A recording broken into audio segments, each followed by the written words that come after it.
Lalu kita lakukan pemeriksaan apakah terjadi laserasi perineum atau vagina. Buka, lalu periksa bagian bawah, lalu samping, kiri dan kanan ibu, lalu bagian atas.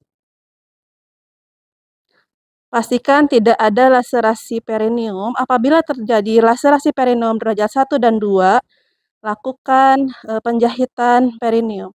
Atau apabila ada luka laserasi dengan perdarahan aktif, lakukan penjahitan perineum.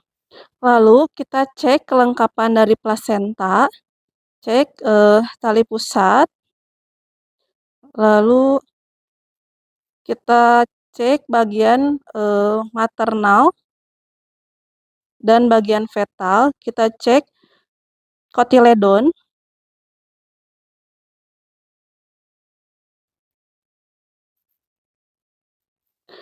kita cek apakah terdapat kotiledon yang tertinggal.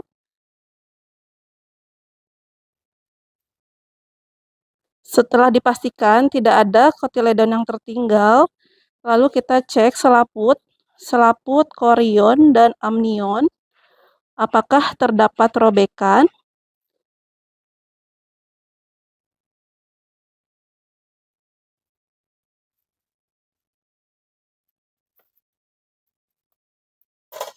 Setelah dipastikan plasenta dan selaput ketuban utuh, kita cek kembali kontraksi rahim, kontraksi uterus, apakah berkontraksi. Lalu pastikan kembali apakah kandung kemih penuh. Apabila kandung kemih penuh, kita lakukan kateterisasi. Setelah itu, masukkan tangan kita ke dalam larutan klorin, bersihkan. Lalu setelah di larutan klorin, masukkan ke air DTT.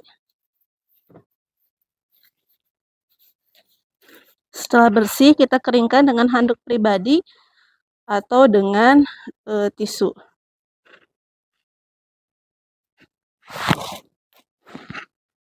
Lalu, ajarkan ibu untuk mengecek kontraksi.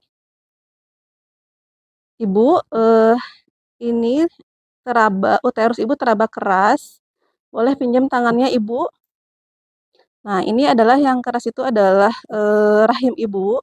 Dan kalau misalnya teraba keras, itu bagus, artinya rahim ibu berkontraksi. Nah, ibu bisa merangsangnya dengan cara memutar. Nah, apabila rahim ibu tidak keras seperti ini, ibu harus melaporkannya ke bidan. Lalu setelah itu cek nadi ibu dan keadaan umum ibu. Gimana Bu, sudah bisa menyusu bayinya? Nah, selanjutnya lakukan estimasi jumlah pengeluaran darah. Selanjutnya, kita pastikan kondisi bayi dalam keadaan baik, pernafasannya normal, tidak ada retraksi dinding dada, tidak megap-megap, lalu tidak sianosis. Apabila bayi mengalami tanda bahaya, lakukan rujukan. Bersihkan ibu dari paparan darah dan air ketuban. Bersihkan ibu dengan air DTT. Ibu, mohon maaf ya, saya bersihkan dulu agar ibunya nyaman.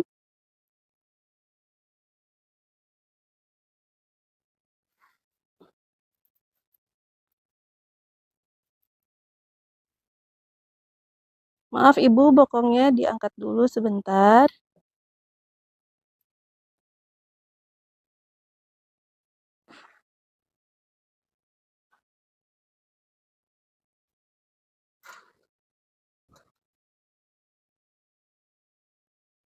Sebentar ya Bu, diangkat dulu.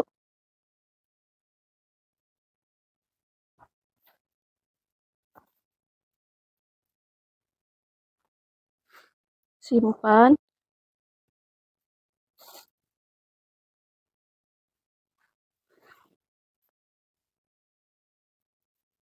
Saya bersihkan kembali ya, Bu.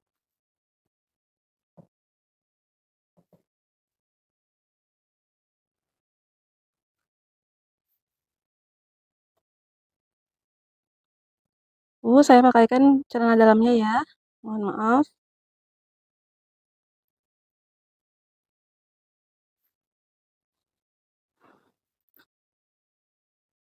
Gimana Bu, bayinya udah bisa menyusu?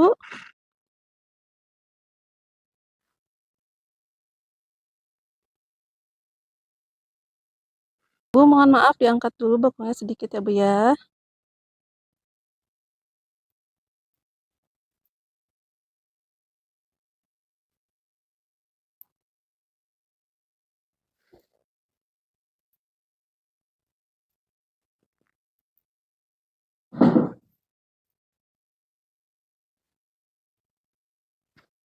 Makan pakaian Ibu.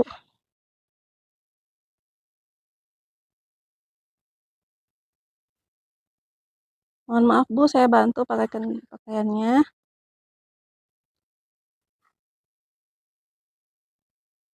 Setelah itu kita eh, bersihkan tempat persalinan dengan menggunakan air klorin.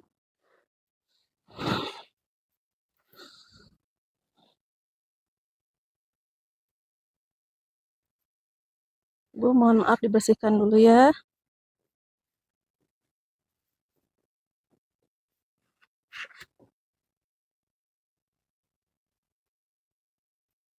Pastikan ibu dalam kondisi yang nyaman, lalu anjurkan keluarga untuk memberi makanan atau minuman kepada ibu.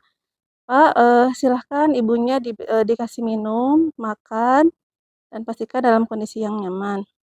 Selanjutnya, dekontaminasi alat. Selanjutnya, buang bahan yang terkontaminasi.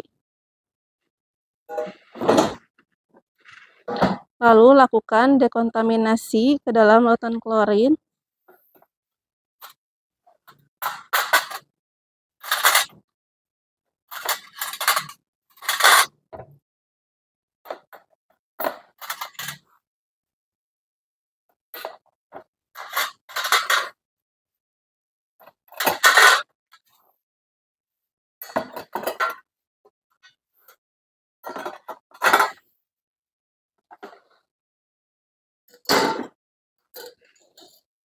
Rentang.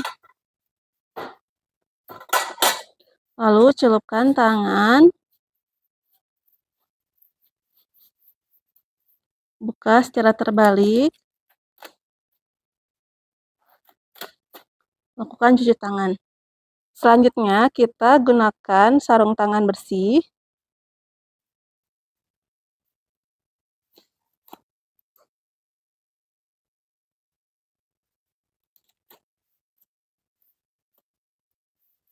Setelah 1 jam, kita lakukan pemeriksaan fisik pada bayi. Ibu, saya akan melakukan pemeriksaan fisik pada bayi untuk memastikan apakah bayinya dalam keadaan sehat atau tidak. Gimana Ibu, apakah IMD-nya sudah berhasil? Oh sudah, saya bawa dulu bayinya ya Bu ya, untuk dilakukan pemeriksaan.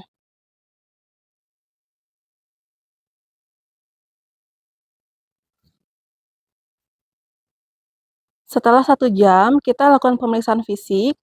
Pastikan pernafasan bayi 40-60 kali per menit. Tidak ada retraksi dinding dada. Lalu kita cek suhu tubuh bayi. Pastikan suhu tubuhnya normal 36,5 sampai 37,5. Lalu kita timbang bayi. Apabila timbangan bayinya tidak menggunakan alas, kita boleh menggunakan kain agar tidak terjadi hipotermi.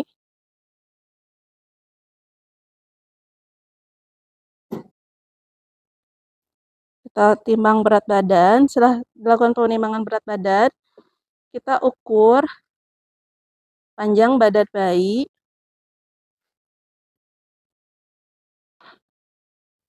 Dengan menggunakan infantometer. Penggunaan infantometer ini harus dengan 2 orang.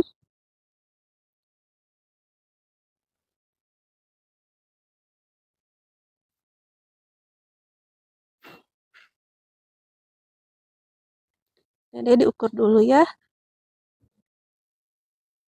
Kita ukur lingkar kepala.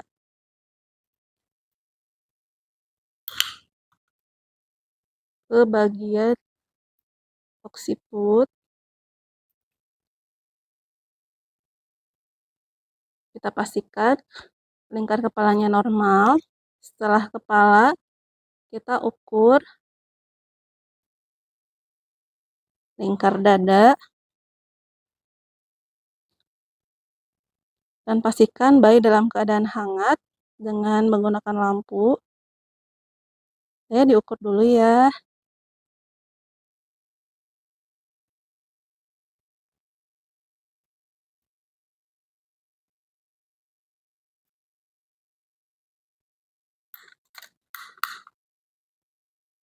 Melewati puting susu.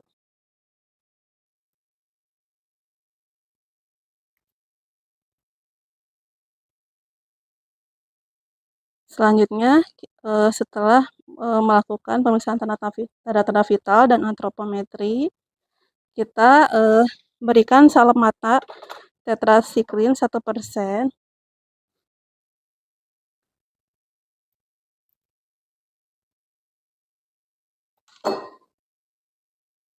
Sebesar biji padi.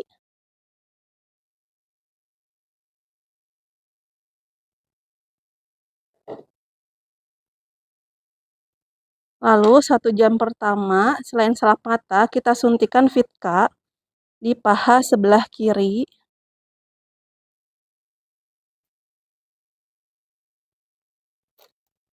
Kita pastikan kebutuhan Vitka itu 1 mg. Kita baca di sini sediaannya Neoka 1 cc, dosisnya 2 mg, sehingga yang kita ambil adalah 0,5 cc.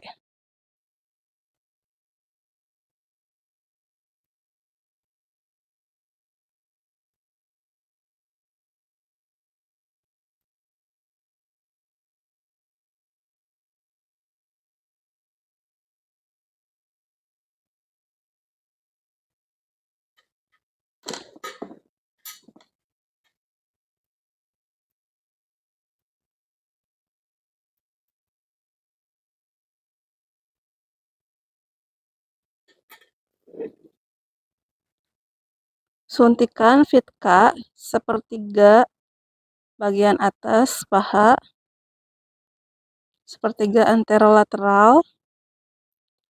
Ambil kapas DTT, lalu bersihkan.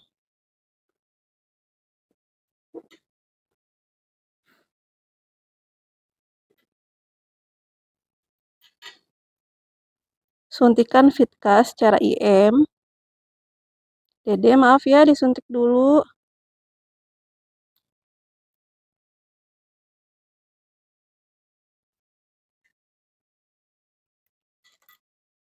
Nah, setelah penyuntikan Vitka, 1 jam setelah penyuntikan Vitka, kita suntikan imunisasi hepatitis HB0. Kita pastikan tanggal kadaluarsanya dan VVM-nya. Lalu buka.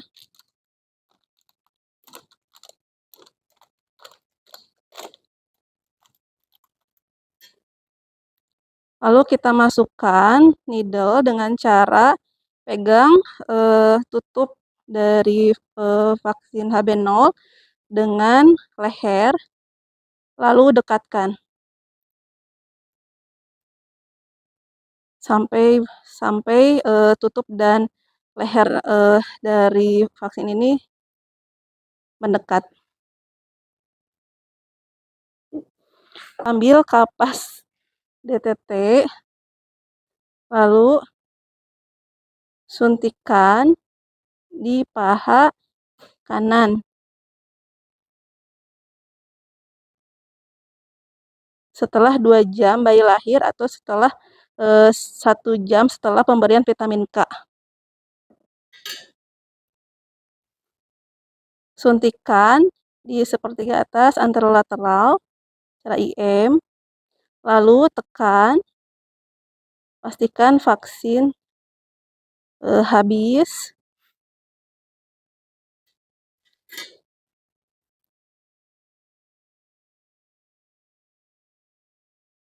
Setelah dilakukan penyuntikan HB0, lalu setelah 2 jam bayi lahir dan sudah disuntikan HB0, apabila IMD belum berhasil, lanjutkan IMD, simpan bayi di dada ibu. Apabila IMD sudah berhasil, letakkan bayi di dekat ibu agar ibu mudah ketika akan memberikan ASI kepada bayinya. Lalu masukkan sarung tangan ke dalam larutan klorin, bersihkan, lalu buka secara terbalik, dan mencuci tangan kembali.